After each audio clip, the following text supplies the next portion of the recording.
Саламатсыздар ма? Мен вақытта жұмысқа Россияға келдім. Бұл жерде өте керемет, Шымкент қаласынан келдім. Бұл жерде бізге жұмыспен қамтамасыз етті. Семейларға квартира береді. Ішінде барлық условиясы бар.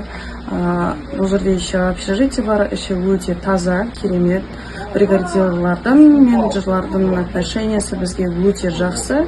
Общага жұмыстан через дорогу, жолдың ар шетінде деп айтсам болады. Зарплата, аванс вовремя беріледі. Мен ұзақ болған жоқ істеп жатқаныма, но өте керемет. Сыйластықтары да өте жақсы, жаман деп айта алмаймын. Әлі күнге дейін минустарын көрген жоқпын. В общем, бұл жерде өте барлығы керемет, жақсы. Келсеңіздер болады, өкінбейсіздер. Рахмет.